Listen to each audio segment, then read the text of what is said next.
Welcome back to another episode of Rock Boys Football. Chad Bowden, Lincoln Riley, and USC putting the finishing touches on the number one class in the 2026 cycle. Now, we have broken down this class, have broken down every single commitment over the last couple of months. I mean, it looks very, very good on paper. Y'all know what time it is now. Good old class superlatives. There's no better way to recap a class than giving out some superlatives. And this one was very difficult to do. Like, there's a lot of different players that were deserving of a lot of different superlatives. I am very excited to get into this one. Before we do, and as always, an open invitation to the USC fans to let it fly in the comment section. Many of y'all have been rocking with the boys throughout the building of this class. Call your shot in the comment section. Let it rip. Appreciate you guys. If y'all do enjoy the content, consider subscribing to the channel. And after this, attention, turn towards the transfer portal. Without further ado, let's get into it. Now, let's go with this. Hey, what freshman is going to come in and have the biggest day one impact in 2026? To me, I think this one is pretty straight up. It's Mark Bowman at tight end. I think from the minute he steps foot on campus, he's the lead dog to be tight end one for USC in 2026. Hell, I think he would have played for USC if he wanted to go to college this year, right?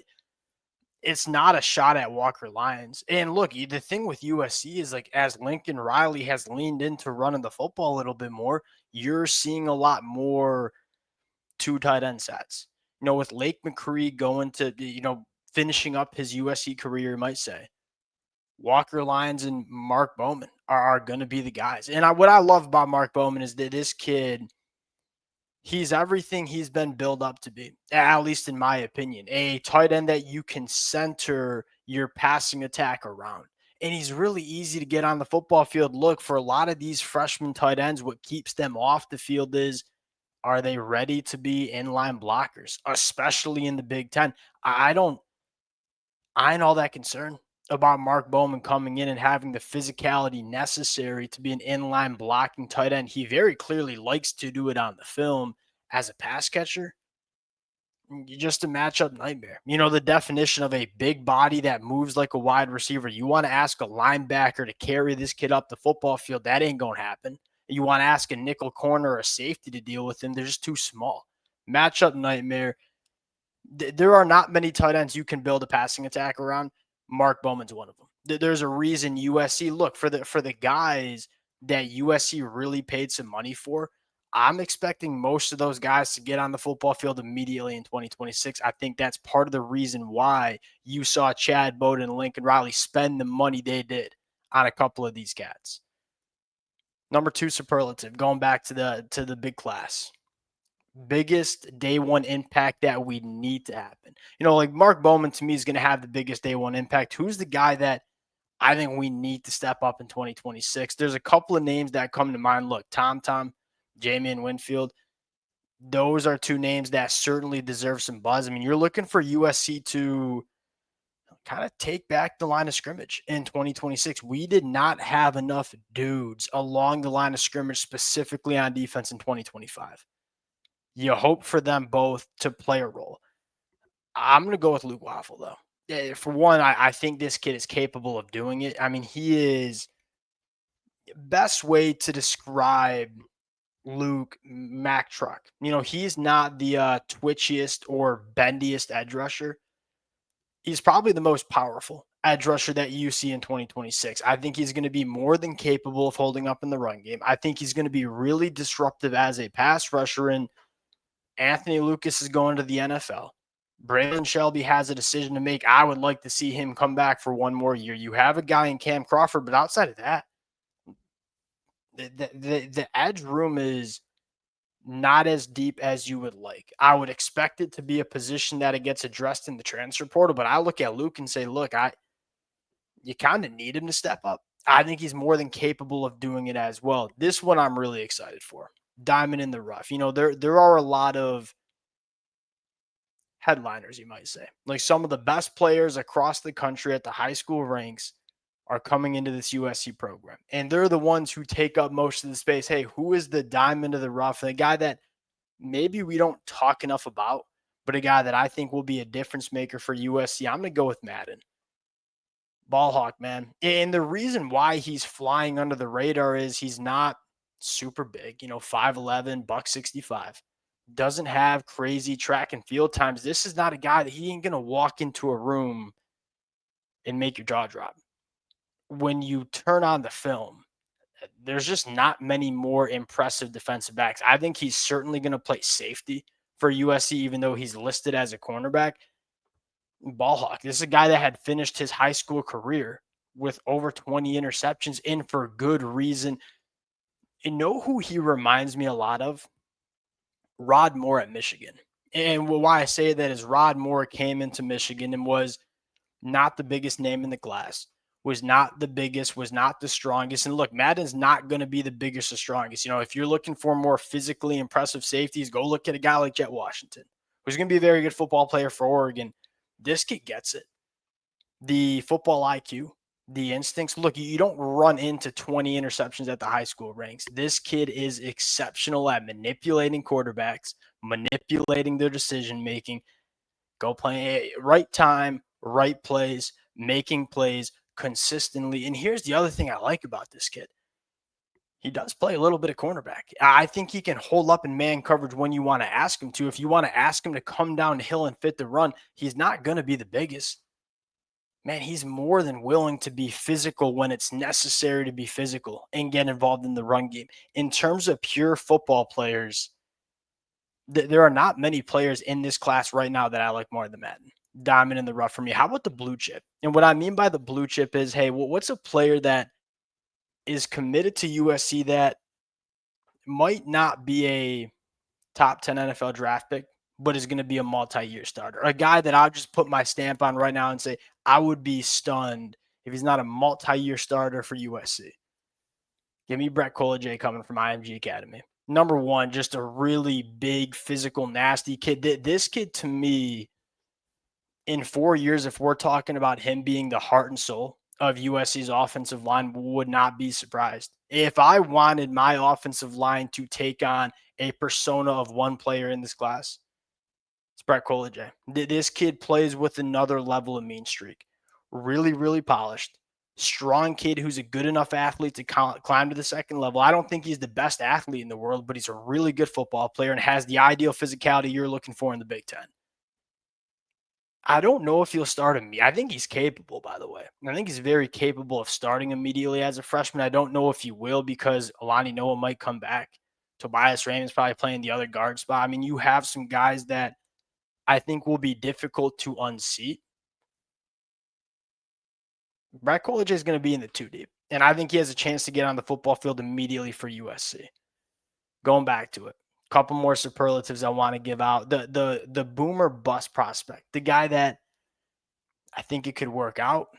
Maybe it won't work out. In a guy that I'm very intrigued by, and that's Sean Scott from Mater Day. The reason I say this is what's he going to be? It sounds like he's going to be an edge rusher, right? Is he going to be big and physical enough to be a all-purpose edge defender? I don't know. He spent some time as an off-ball linebacker, but I don't know if he's the athlete you're looking for as an off-ball linebacker. He's got one elite skill, getting after the quarterback. That's why Chad Bowden paid for Sean Scott. I think that's why USC added a kid like Sean Scott because, look, you pay a lot of money to quarterbacks. You pay a lot of money to the guys who are protecting the quarterbacks, and you pay a lot of money to the guys who are getting after the quarterbacks. I don't know if Sean Scott's going to be an every down defender for USC. In fact, I'm not really sure what it's going to look like for Sean Scott, but he's got really one elite trait. Deep tool bag of pass rush moves, an innate ability to get after the passer, and that is valuable. How do you work him into your rotation? How do you find an opportunity for him to get on the football field and use those skills? That's the question that I have. So it very well might not work out. But if it does, I think you're looking at a borderline elite pass rush specialist that has a nose for the quarterback. And look, on third and long situations, that stuff matters. That stuff matters in a big time way. Next one. Future top. No, we're going to go to my guy first. I love this one. Who's my guy? In terms of, hey, all these big names, and I like a lot of them. Who is the my guy, the class, the guy I'm most excited for? And a lot of y'all been tagging me on Twitter about this kid, Trent Mosley. Makai Lemon vibes, right? Like, well, why is he not a top 100 prospect? Probably because he's not the biggest, he's not the fastest. He is a great football player that knows how to run routes, that knows how to create separation, catches everything that goes his way, dynamic after the catch. Did I just not describe Makai Lemon? It's a very similar way we talked about Makai Lemon when he was coming out of high school, too. He was not this super flashy Jacoby Lane or Deuce Robinson making these circus catches. Although Makai Lemon kind of came into that kind of wide receiver this year.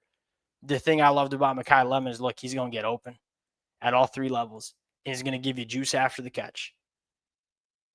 To me, that's Trent Mosley. Yes, there's often times we get wrapped up in the physical traits. And look, at the end of the day, football is a size, speed game. You get big, strong, fast football players, and chances are you're going to be a damn good football team.